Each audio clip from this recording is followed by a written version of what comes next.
Hallo und herzlich willkommen bei Whisky.de, dem Treffpunkt feiner Geister. Und ich bin mal wieder in Schottland und es ist sehr schottisches Wetter. Meist kommt der Regen auch von der Seite, das ist typisch schottisch. Hinter mir kennt ihr sicher schon den Anblick, falls ihr mal irgendwo eine Tour durch die Speyside gemacht habt. Das ist ein wahnsinnig interessantes Inn in Craigellachie, dem kleinen Dorf mitten in der Speyside. Und da gibt es wahnsinnig tolle Whiskys, wahnsinnig interessante alte Whiskys und Horsts Poster hängt an der Wand, das er früher geschossen hat mit so vielen tollen Brennblasen. Ich habe das Poster auf whisky.de mittlerweile zum Download freigegeben auf der Infosektion und noch ein paar hinzugefügt. Also jetzt sind die Bilder ein bisschen kleiner und ein bisschen mehr. Und ja, genug geredet. Heute soll es aber um die Craigellachie Brennerei gehen und da gehen wir jetzt hin und schauen es uns mal an. Die Geschichte von Craigellachie beginnt 1891 mit zwei Personen, die nicht anders sein könnten. Einmal Alexander Edward und der andere war Peter Mackie. Alexander Edward war eine etwas ruhigere Person, wäre sehr spendabel, natürlich auch reicher, weil seinem Vater das Land gehört hat. Und Peter Mackie war eher so der aufbrausende Geschäftsmann, der auf die Regierung geschimpft hat und auch mal wegen irgendwas in der Zeitung stand. Also das waren so zwei ganz verschiedene Personen, die aber sehr schön zusammenarbeiten konnten, um eine Brennerei zu machen. Die Brennerei sagt auch öfters, ja, ihr Spirit ist wie die zwei Personen. Wir haben einmal dieses Schwefelige und einmal dieses Fruchtige, Angenehme und die zwei zusammen, das ist Craigellachie, genauso wie ihre zwei Gründer. Schöne ist, 1893 ist Alexander Bernhard, der ist ein bisschen mein Vorbild, durch ganz Schottland gereist und hat alle Brennereien besucht und hat alles aufgeschrieben, bei den Brennereien mit den Leuten geredet. Und Horst ist dann irgendwann 95, 98 überall rumgefahren, hat überall Fotos gemacht und ich fahre jetzt überall rum und mache überall Videos. Ja, der ist rumgefahren und was er damals geschrieben hat, hat er gesagt, diese Brennerei ist gerade erst mal 2 Jahre offen, aber sie macht einen Highland Malt und Speyside Malt, so hat er es gesagt, ein Speyside Malt wie aus den alten Tagen. Damals gab es auch schon Leute, die gesagt haben, ja, früher war der Whisky besser. Und ja, früher hat sich auch der Whisky eine ganze Menge gewandelt. Und sie haben noch einen sehr, sehr alten Stil gemacht, obwohl sie etwas später gegründet wurden. Die Brennerei hat sehr, sehr viele Wurzeln, sehr, sehr lokale Wurzeln. Es gab einen Mann, der hieß James Arthur Nichol. Und dieser James Arthur Nichol ist jetzt 50 und arbeitet noch bei der Brennerei, lokaler Mann. Und sein Vater und seine Generation davor haben auch alle bei der Brennerei gearbeitet, bis zurück 1915 oder so in der Richtung, also noch mit den Gründern zusammengearbeitet. Und das Interessante ist, alle hießen James Arthur Nichol. Der neueste James Arthur Nichol heißt James Arthur Nichol Jr. und ist mittlerweile auch schon über 50. Ja. Und hier habe ich noch einen schönen Zeitzeugen. Das sind noch alte Manhole-Deckel und die sind alle aus Messing. Messing macht keinen Funkenschlag. Deswegen, weil man die ja bewegt und wenn da irgendwo Metall auf Metall, könnte ein Funkenschlag passieren. Messing schlägt keine Funken. Deswegen auch der Spirit Safe aus Messing. Und da muss man erstmal schauen, hey, wie schwer die Dinger sind. Also es ist Wahnsinn, was man früher für Gewichte aufgestemmt hat, um dann jedes Mal reinzugehen und jedes Mal das ganze Ding zu putzen. Heutzutage macht man sie meistens nicht mehr so viel auf, da man eigentlich nicht will, dass da so ein bisschen viel Austausch passiert mit der normalen Atmosphäre und innen drin hat man ein automatisches Waschsystem. Ja, weiter ging es dann irgendwann 1968 mit einer Expansion. Da wurde die Produktion verdoppelt und irgendwann dann in den 70ern ist dann auch die direkte Befeuerung hat dann aufgehört und auch mit ihren Malting Floors ist es aufgehört. Und ja, heutzutage sind sie eine Brennerei, die zum Großteil für die Blendindustrie arbeitet. Aber es gibt immer noch auch ein paar Craigellachie Whiskys und die schauen wir uns dann später nach der Produktion an. Die zwei Hauptzutaten für Whisky sind Malz und Wasser. Und das Wasser kommt vom Blue Hill, vom Allachie Burn, also so ein kleiner Fluss. Sie haben dort Rohre nach oben verlegt, um direkt das Wasser ja, näher an der Quelle zu bekommen, um ja, die Qualität und die Sicherheit, dass dort keine Verunreinigungen drin zu haben, gesichert ist. Ja? Das nächste ist dann das Malz. Das bekommen Sie mittlerweile von großen Mälzereien und der erste Schritt, den die Brennerei machen muss, ist das Malz grob zu schroten. Und so sieht dann ein fertiges Schrot aus. Es ist ein bisschen schon getrennt, weil die Spelze, also die Hüllen, die gehen immer ein bisschen mehr nach oben und der dichtere Grieß und der dichtere Mehl sinkt etwas ab. Aber das ist ungefähr der grobe Schrot, den die Brennerei braucht, um daraus ein schönes Mash zu machen. Würde man es zu fein mahlen, wäre es schlecht, weil dann da ein Teig draus werden würde. Würde man es zu grob mahlen, würde nicht genug von der Stärke und dem Zucker gelöst werden. Hier bei Craigellachie versuchen sie so 20, 70, 10 hinzubekommen. Also 20 Hülsen, 70 Grieß, das ist so kleinere Stücke an Mehl und dann eben noch 10% Mehl. Das ist so das Optimum, was man haben kann, was so fast jede Brennerei macht. Und das geht dann weiter Richtung Mashing. Es wird 10,15 Tonnen Gerstenschrot in dieser neuen Mashtan verwendet.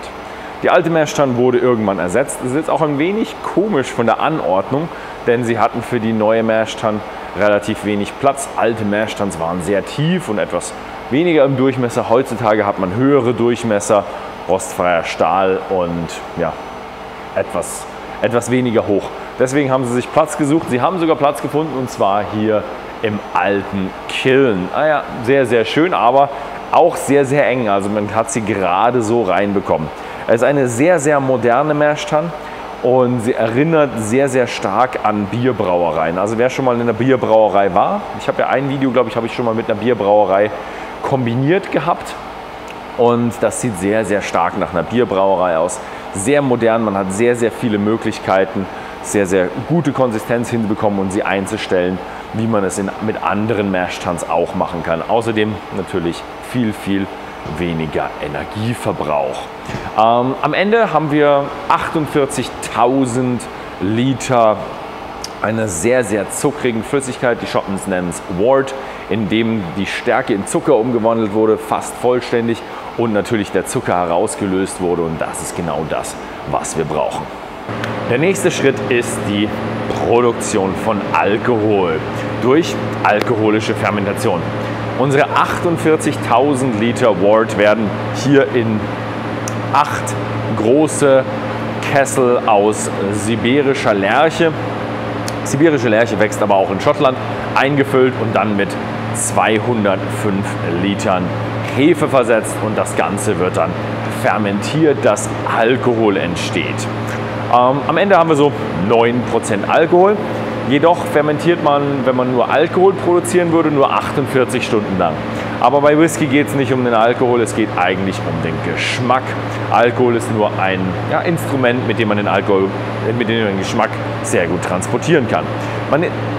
Man ist aber hier ein bisschen darauf aus, dass man nicht so nur fruchtig und süß und sowas bekommt, sondern man versucht auch den Schwefelcharakter etwas zu beinhalten. Also man versucht ihn nicht raus zu fermentieren. Über laktobakterielle Fermentation würde der ein bisschen verschwinden. Deswegen limitiert man sich auf 56 Stunden.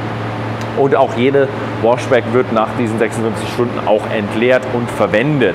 So, nach 56 Stunden ist man aber schon im Bereich, wo man sagt, ein Stückchen fruchtig ist schon mit dabei. Also es ist ein fruchtiger Charakter, wo die Brennerei sagt, ja, wir können nicht noch fruchtiger werden, weil wir ein Stückchen eben diesen schwefeligen Charakter, der ein bisschen die Brennerei ausmacht, noch beinhalten will.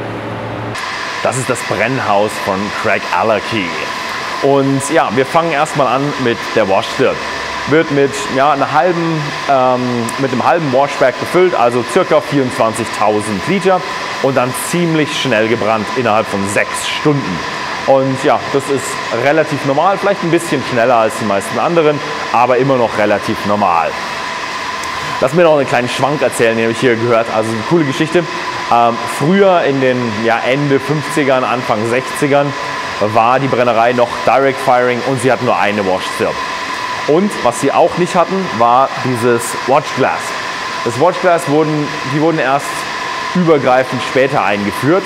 Und früher war es so, man hatte so einen kleinen Ball, entweder aus Holz oder aus Gummi, den man an so einem Seil hatte, den man dann irgendwo so anziehen konnte. Dann ist der Ball dagegen geschwungen. Und am Klang konnte man hören, kocht sie jetzt über oder ist sie normal?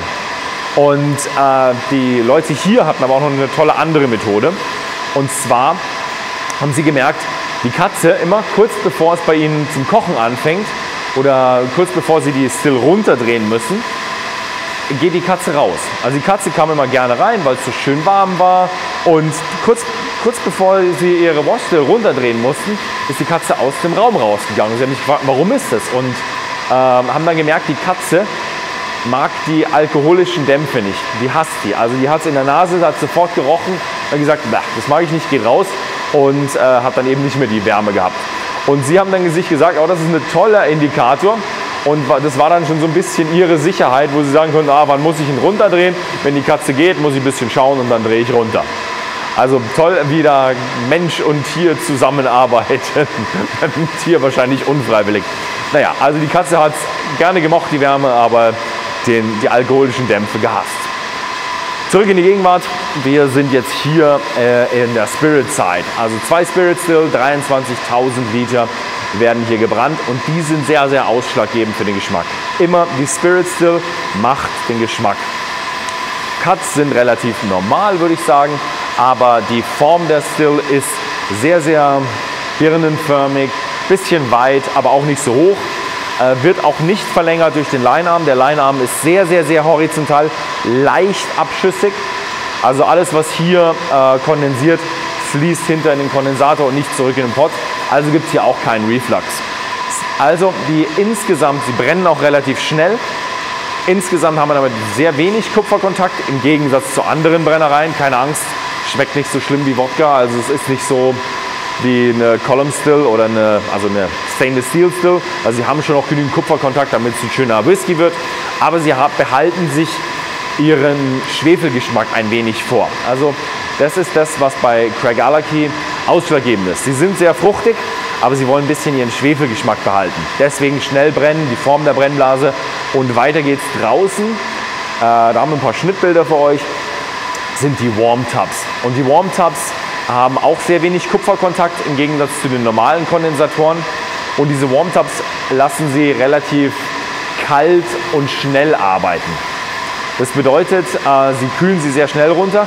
Das heißt, es kondensiert sehr schnell am Anfang, fließt dann sehr schnell durch den Warm Tub durch, hat wenig Kupferkontakt, ist auch nochmal ein bisschen rassiger, weniger Kupferkontakt, mehr von diesem Schwefelgeschmack.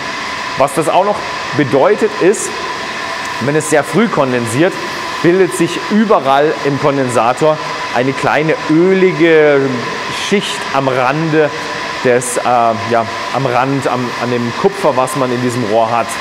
Und das ist dann auch noch isolierend gegenüber dem Kupfer und wir haben noch weniger Kupferkontakt, noch mehr von diesem Schwefelgeschmack.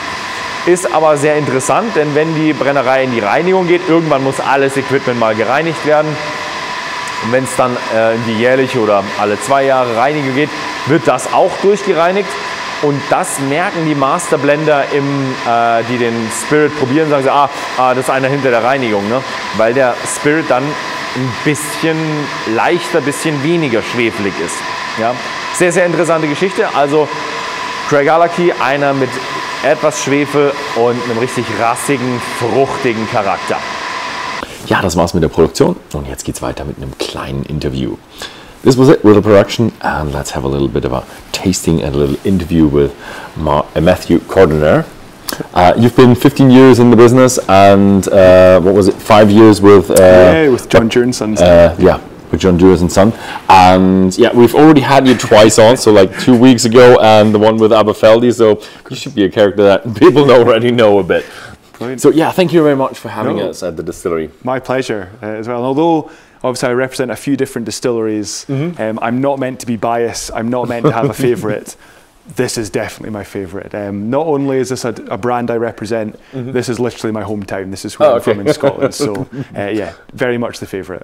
Yeah, yeah, it's lovely. I've driven past it really a couple of times, and it was like, oh yeah, yeah. And it's very nice to see how the spirit is made, and I never thought about that. There's so much behind it, and I love the fact that you still have the old warm tubs and all that going on. I'm really excited about what we're gonna have today. Great. Well, we've got quite a selection to try. I thought the nicest thing when you're getting to know a distillery and its character is actually starting with some new make spirits. So I was looking forward to that. well, I think it's a very unusual new make. Because again, as soon as we know this, it's a bit of a colder day here in Scotland. But yeah, so I think warming it up is a very good idea there. Is it straight from the still, like 70, or is it barreling strength? 70%. Yeah, so this is straight from the still as well. So we're sitting at 70.1% ABV. You can see there's that lovely sweetness already. We've definitely got a lot of fruits in there, but there's this kind of sweet sulphury note as well. It is in there, but I have to say 70% hard to tell. Yeah, splash of water. Has a bit of an alcoholic note. If we were to add a little bit of water, you really see that kind of sulphur developing. But very fruity as well. Very fruity. Yeah. I think it's a very tropical new make already, right, before we even start to age it.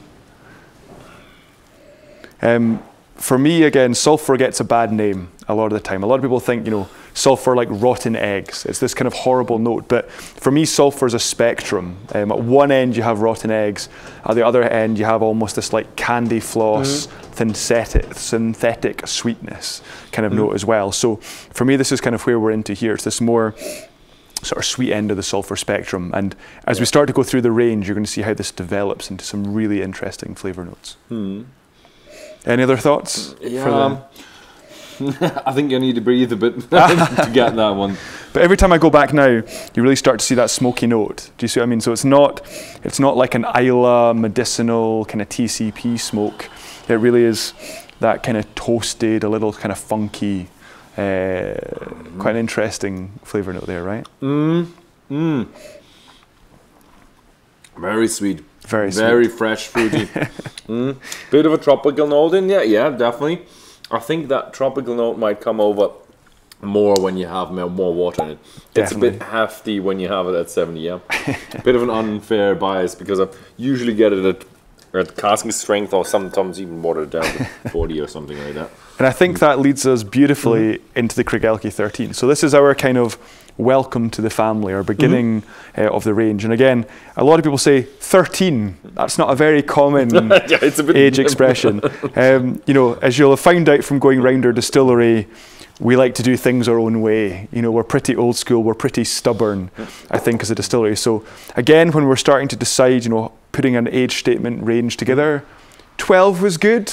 13 just that little bit better, little sweet spots. So across the whole range, some quite unusual numbers. Yeah, I think a lot of distilleries have 12, and you just like one more. Yeah, exactly. That's it. We'll see your 12, and we'll up you one there with Craigellachie 13. But for me, this is one of my all-time favourite whiskies. I think I'm sure you've had this once or twice yourself as well, right? But it's that perfect balance of the kind of more modern, I would say, in a way, Speyside kind of tropical notes, but you still have that something unusual at the back, right? Tons of tropical in there. Yeah. From the new make, yes, yes, a bit, but here this is a lot more. Yeah, I know why Alfred Bernard said pineapple. I think you still kept that. And somehow. I think that's the great thing. You think this is a guy way back in 1893 talking about pineapples.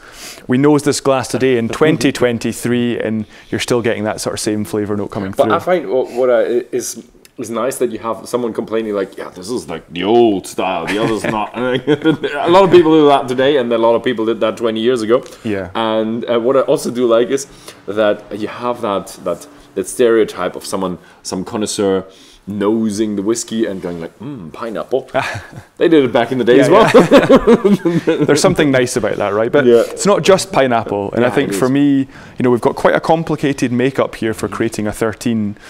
We have that initial maturation for us is some refill casks, mostly refill bourbon, some rechar casks as well. And we also have some first fill. So first fill ex bourbon, first fill ex sherry. So we combine all of those after maturation up to 13 years, in those casks. We combine that mix together, and then we're going to split that 50-50 and put that combination 50-50, 50% back into first fill bourbon for finishing, 50% back into first fill sherry for finishing for about 6 months. And I think that's why you have this lovely, there's a spiciness, there's a full-bodiedness to Craigellachie. And I think that finishing in first fill is a big part of that. But sounds a little bit like a complicated I mean, I'm sure the warehousing team are not a big fan of Stephanie and what she does. It's a lot of extra work for them. But I think what you get in the glass is extraordinary as a result of that. And again, you can't talk about our whiskey without talking about Stephanie McLeod as our malt master. She is one of the most award-winning whiskey makers in the world now. And I think why she wins all these awards is her ability to create balance in a whiskey.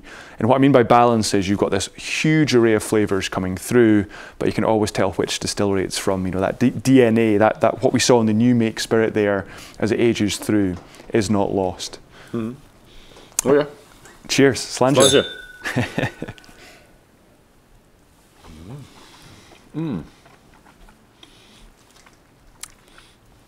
Any other thoughts? Just remember that sentence with the 2 characters in that whiskey. And yes, you have especially a lovely smell, but now with that sulfury touch, I don't have it as much in the nose, but you do have it in the taste. Yeah, and you have like that pleasantness, a little bit of a tropical note, sweetness. You find the bourbon, you find the sherry, but not as in a sherry bomb, but as in a nice side note, and it's nearly immediately complemented by a spiciness, that sulfury note, more of a hefty note, like a little bit of an aggressive malt, I would say. I mean, some people have described it as meaty, fairly robust, and I think when you're using worm tubs, you are going to have a bit more of a robust kind of style of character. For me, I think that sulfur note translates into, it's not just pineapple, it's toasted pineapples in a barbecue. It's not just apples, it's baked apples. You've got that kind of toasted element coming through. Someone once said, Craigellachie, it's like watching a firework in Scotland on bonfire night, but it's in Scotland because it's damp, it's wet. You're watching a firework go off in the rain. You have this kind of wet gunpowder almost notes, that kind of cordite. So I think it's a really interesting note. Yeah, I never thought that is so. You said robust. I would say tough or rough. Yeah, 100%. I mean, like the warm tubs are always said to be rough. Yeah. More rugged, more robust. I still think it's quite a mellow dram at the same time. So I know it's finding that balance, I think, between the two. Something I think is going to be really interesting, and I like to do them really quite close side by side. The next whiskey I have for you to try is one of our newer expressions, which is our Craigellachie 13-year-old Armagnac edition. So again, so one question that I forgot to have in. Oh, we can already have. Yeah, perfect. Is what I forgot in the production was how big is it? I mean, you have big stills, double stills. What's the production? How much is actually going into GlenAllachie, or how much is going in somewhere else? Yeah, of course. So I'd say, as a single malt bottling for us as Craigellachie, we've got less than probably 50% of our volume. Again, I don't want to give you an exact number because we are a blended whiskey company. The volumes can change a lot depending on what we're needing to trade for our blends, what we're using for our own blends. But I'd say at a guess, probably less than 50% of what we're making. Our total volume per year is about 4 million litres per annum we're making, which again sounds a big number. Anyone who knows a bit about Speyside, for example, we are a fairly medium size. There are definitely some smaller distilleries than us, don't get me wrong, but you have some of the big players in Speyside now are over 20 million litres. So 4 is relatively sort of small to medium. It's good for a small business, small distillery. Exactly. It packs a punch for that size of building. And then when you think probably less than half of that is going actually into single malt, any of what you see in front of you today is still relatively, harder to find as well. So, so it's still a 13-year-old. So what's the difference? Still a 13-year-old. Yeah. So we love worm tubs. We were one of only 20 distilleries at the time of filming this to be using worm tubs in Scotland. We asked ourselves the question: we love worm tubs. We talk about all the Scotch whisky distilleries that use worm tubs, but I wonder which other spirits industries around the world also use worm tubs. So we thought, how are we going to find this out? Best person to ask? the person who'll make them. So we went to Forsyth's, we spoke to Richard, and we said, who else do you make worm tubs for? And he was saying there's actually quite a variety of different spirits around the world that will use worm tubs or something similar to a worm tub. One of those was Armagnac. Again, Armagnac is this lovely, I think of it as the kind of older, more interesting cousin of cognac, right? It's proper old school. A lot of it is kind of smaller scale farm productions. They don't even have their own stills. You know, they're brought round by horse and cart or by tractor, you know, to do this distillation. It's old school distilling. And again, they don't call it a worm tub. You know, that's a very Scottish guttural word. They say le serpent. Much nicer, right? But it's a French thing, right? French thing, yeah. So very similar to our worm tub, and you know, using that as in, again, coming off the still.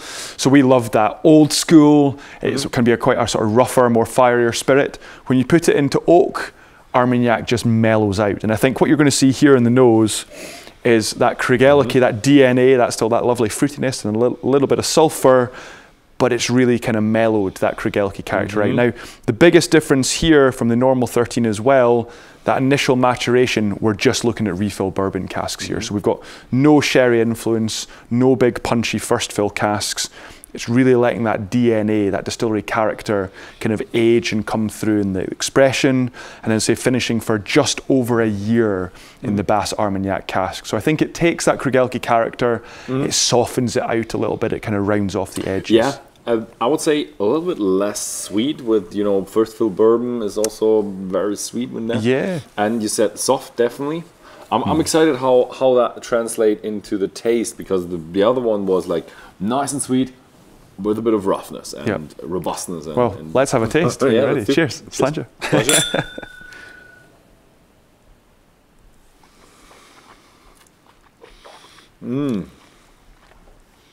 What do you think?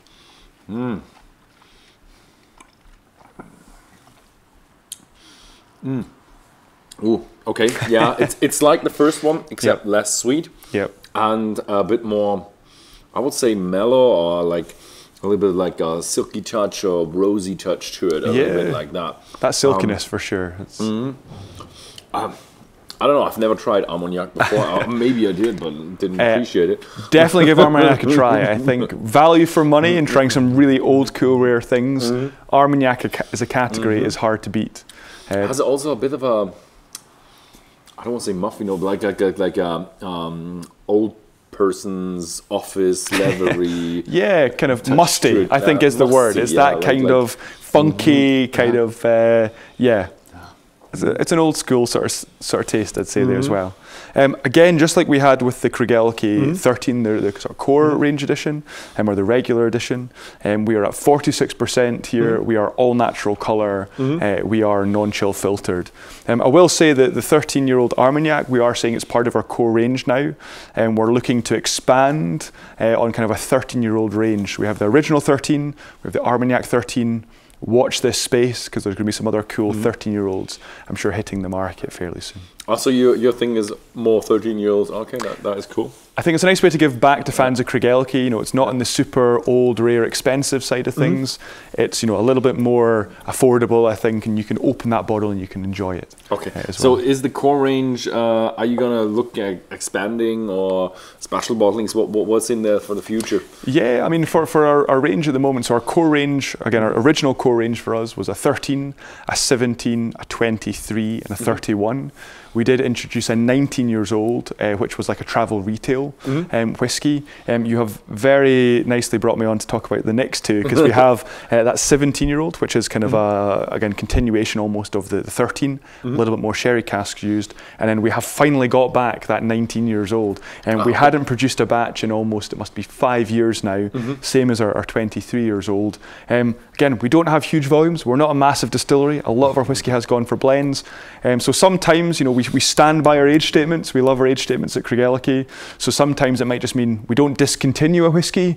We just can't make a batch for a number of years. So say almost 5 years, I think, since we last saw Craigellachie 19 hitting the market. With the old batches, it's always how much do you have on stock? Exactly, that's how it. much But did you do 20 years ago? so again, we don't have any 31 left. We are seeing some older. We've had a 33 and a 39 coming from Craigellachie as well. But after the kind of core range, we start to get into our single casks, our double casks, and our small batch. So this for us falls under the name exceptional cask. So just like you'll see with us for Royal Brackla, or you'll see for Aberfeldy, or Altmore for us as well. These are, you know, like individual casks, or a small amount of casks kind of brought together that our malt master and our blend team have found to be something really special that they want to kind of show off, you know, this maybe other sort of side of the Craigellachie character as well. So definitely watch out for those. I know the German market, we do send a few your way now and again, so watch that space. There's every now and then there's one coming, and I think that's what people love. That people love to, especially like the experts. A lot of experts behind that camera. No, the thing is with the experts, they have tried a lot, and they want to see a bit behind the scenes.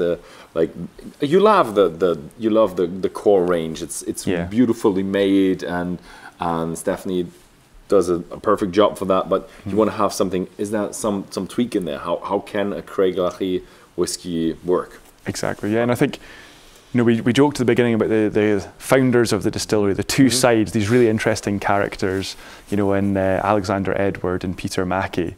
I always think of them like yin and yang, you know, these opposite sides of the spectrum that somehow work incredibly well together. For me, that's what you have in a glass of Craigellachie. I think the 17 is a perfect example. What is it matured in? So again, very similar to the 13, where we have that initial maturation of some first fill bourbon, first fill sherry casks. Then we have some refill and rechar. So again, that combination of casks. And again, we're finishing 50-50 X, you know, bourbon, first fill bourbon, X sherry, first fill sherry. The combination of sherry casks, usually we're getting a little bit more sherry casks involved here. And I think you can really see how that comes across in the flavour here as well. Again, what are your thoughts here for this one? Yeah, look, it feels a little bit more like the first 13, as it has a sweeter note to it. Definitely. And it complements the distillery character very well with that pineapple. Definitely. Still, the thing is now, I can't make out the hefty character in the nose. Yeah. It was difficult here, but you could see. Okay, there is something there. I think it's that sweetness now coming through with the sherry casks. The sherry cask, but also I think after 17 years, the roughness is a bit mellows out. Exactly. You know, Craigellachie, we say literally the name Craigellachie comes from the Gaelic for sort of a village built on a rocky hill, this rocky bluff. So I always say we are the rock of Speyside.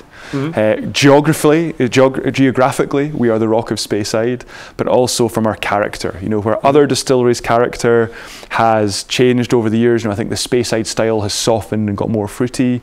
Craigellachie, we've kind of stuck to our guns, stayed to our roots. So I think you see that here. There's that, say, balance with the sulphur. It's a little bit more full-bodied, a little bit more rounded. Something you didn't see in the 13, I think, here, there's almost like an aniseed note. It's like a little bit of sort of a licorice note in there as well. So it's quite interesting how that develops in time. Oh yeah, nice. Cheers, Sanja.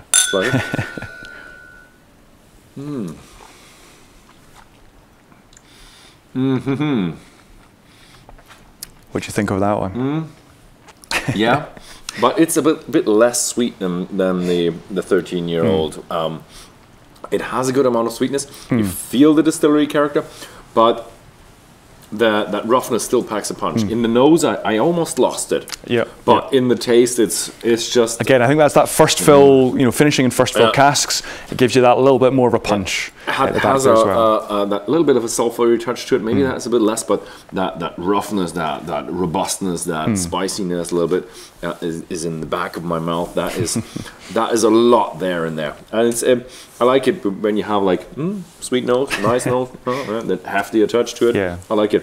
I think, as you say, it's a different kind of sweetness from the 13, where the 13 was this kind of fruity, vibrant, you know, kind of more upfront kind of sweetness. I think this, it's more what you associate with like a sherried sweetness. It's more kind of dark, kind of rich, kind of dried sweet notes in there as well. I think the first full bourbon came out here a little bit more. Okay, 100%. Again, you know, being all natural color, you look at these bottles, you can see right away that kind of difference in color, a little bit more of an influence from the sherry cask there. You already told a little bit about that rock. So my question is, we had a lot about discussion. How do you say that name? So we have Craigellachie, Craigellachie. I have heard all sorts. My favorite yet was a lovely couple from America, and they said, "Oh, we thought it was a French brand." Craigellachie, still the best way I've ever heard Craigellachie pronounced. But my tip for anyone, you know, watching along, how do you say this name? We don't make, you know, especially Craigellachie Armagnac. Try spelling that. Impossible, right? We've probably made the most difficult to spell whiskey in the world. But no, think of like a boy's name, you know, Craig, like Daniel Craig or Craig David, you know, whatever.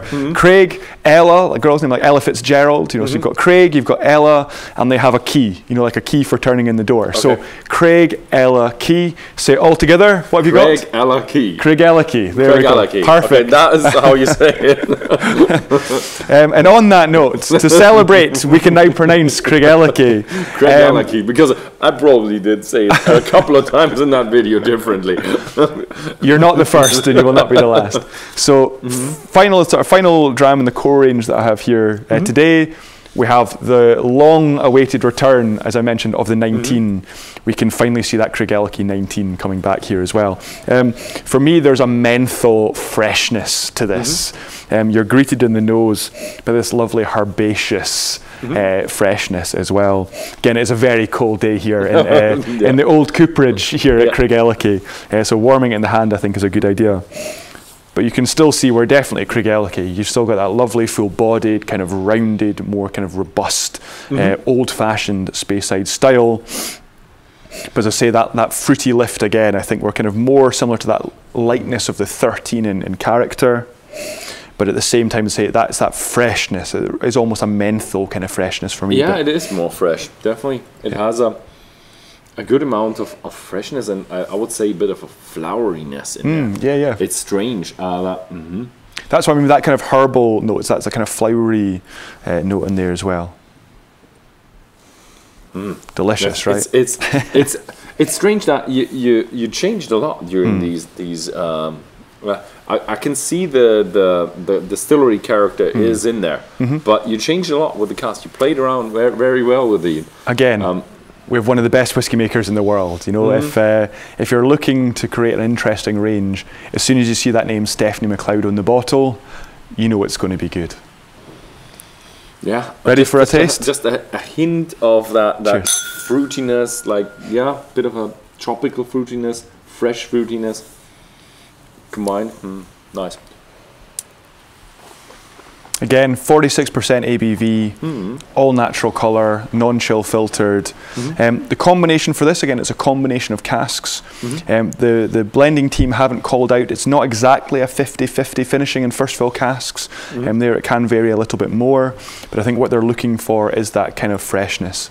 As Craigellachie ages, that sulphur dissipates. It kind of starts to leave, but it leaves something behind. And for me, that's kind of a weightiness in the glass as well. So although that sulphur is dissipated, leaving some of those more sort of nuanced, sort of fresh, fruity notes, I think that weight that it leaves behind is delicious. I find it quite rough for a 19-year-old. Okay. I find the warm tubs and that spiciness and that rough volume combined with a bit of sweetness, I like it. That you didn't go overboard with an older whiskey, I would say, with the cask on that, because then you can still have the balance of that distillery character, roughness. I think with a hefty cask, 19 years, you could easily have that taken out. Totally. And I think what you describe as our roughness, I'm going to choose my words here. I'm going to say it's more of a robustness. I think for me, it still is there's a smoothness to it again. So anyone listening to this thinking rough, rough I think is, it depends on where you're starting. I think for me, it's still a very smooth dram, but it's a richness, a really more kind of, it's got shoulders, right? It's a bit more rounded. the taste is always so hard to describe. Yeah. You start off very smooth Yep. with that lovely sweetness and that lovely fruitiness. But then comes something that is just, you say robust, I say rough. I'll say a little bit spicy, a little bit of a... It's almost savory. There's a meatiness, There's I a think, in it as meatiness well. in there. Yeah, something like that. It's hard to describe, but it has some nice twist to it, as you said, with the yin and yang. Yeah. That is cool. Now, we've had a lovely day at Craigellachie. As I was, looking out the bottles for this tasting, I happened to find one more special bottle. You'll probably be one of the last people who gets to have a taste of this.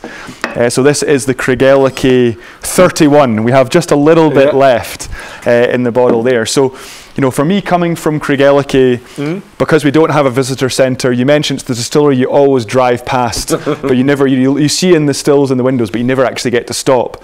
A lot of people didn't really know Craigellachie. There's been a few sort of special edition bottlings from the previous owners, like Flora and Fauna and things like that. We only really launched a core range as a company back at the end of 2014. And then we started to get a little bit of people, noticing us more in kind of the mainstream whiskey world. I think we've always had the geeks, have always been fans of Craigellachie, kind of the malt spotters. Coming from Craigellachie, a lot of people would be like, Craigellachie, where's that? Didn't know. Now they say, oh, you're from Craigellachie. Please, can you get us a bottle of the 31? How do we get a bottle of 31? And this is what I think really helped put Craigellachie on the map, is back in 2017, we won the world's best whiskey award for the best single malt whiskey in the world with the 31. Needless to say, as soon as we won the award, the whiskey sold out everywhere. So it's a very, very hard bottle to find now. But I wanted to give you just a little treat to finish off the tasting today. Let me have a try on that one. For me, this is the really tropical side of Craigellachie. Again, we're sitting at cask strength here. We're 52.2% ABV. Would you have thought it was that strong? I don't think so. I think it's really mellowed out. I had a little bit of a smoky phenolic note in there, a little bit of that. And that sulphur's still there, right? Yeah, sulphur. Even after 31 years. But I got used to it, and now here comes the tropical fruitiness in there. What did you say in cask-wise is that? So this is refill bourbon. Refill cask bourbon, as well, a lot of refill bourbon I here. was about to say, it has a lot of distillery character. Yeah. With 31 years, that is something special. Yeah, so it really is that bourbon influence. As I say, you're not seeing that sherry influence here, so much more of that distillery DNA. Someone once said Craigellachie is like firing a shotgun through a pineapple, which is a very visual tasting note, right? But I think, we talked about gunpowder, cordite, that firework kind of note. So there's that kind of gunpowder-esque sulfur note, but you're blasting a pineapple to pieces, this big tropical explosion, I think, in there as well. And for me, it's the tropical note of this really comes through. It's almost like, as you go through the range, it's like a ripening banana. You've got an underripe banana here, perfectly ripe banana. This one has a bit of banana bread. Yeah, banana bread, and it has a good amount of sulfuriness in there. Maybe it's the cask strength. Yeah. That is a bit of a comparison between these two is a bit difficult because of the strength difference. 46% all the way through here, then suddenly stepping up to 52.2. But it has a lot of potential in that one. That is just yeah, I like it. The thing is, how much stock do you have for the next? Not a lot. Even I'm not helping myself to one of these today because I want to make sure someone else gets to have a try of this. I've had a good few drams of this, but I'm glad we got to share another whiskey together. Thank you so much for visiting the distillery. Yeah, thank you very much. Cheers. It was a lovely visit here, and it's nice that I can show the world how Craigellachie is made and how it's spelled or how it's pronounced that way, because no visitor center. I hope that is going to change in 10 or 20 years. Something. I mean, if you guys start drinking more Craigellachie, who knows? Maybe we'll be able to get a visitor center. It was a lovely visit here. Yeah, perfect. And thank you very much for watching. And if you want to get one of these whiskies, then have a look at whisky.com and whisky.de. You will find these whiskies there. And thank you very much for watching, and see you next time.